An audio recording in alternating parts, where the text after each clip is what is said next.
Will there be a federal minimum wage increase soon? Breaking news for workers across the nation. The question on many people's minds is whether there will be a federal minimum wage increase soon. As of mid to 0 to 5, the federal minimum wage remains at $7.25 per hour. This rate has not changed since 2009. Many are wondering if lawmakers will finally take action to raise this wage to a living wage.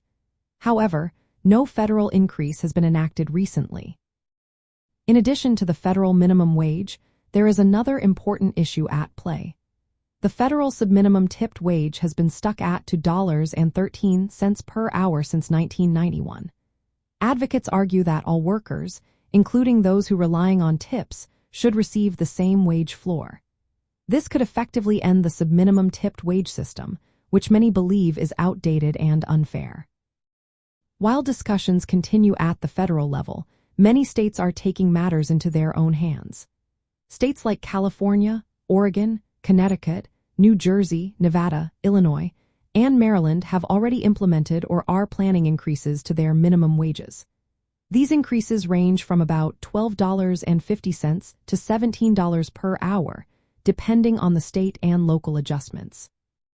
This trend reflects a growing movement toward localized control over minimum wages, especially in more progressive or urban areas. These state-level increases are providing much-needed financial relief to workers in those regions. It is clear that while there is no immediate federal minimum wage increase on the horizon, state governments are stepping up to support their residents.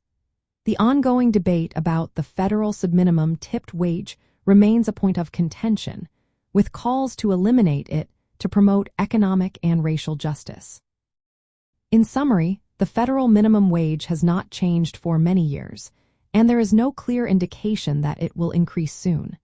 However, state governments are raising their minimum wages, providing some relief for workers. The conversation around the subminimum tipped wage continues, highlighting the need for fair wages for all employees.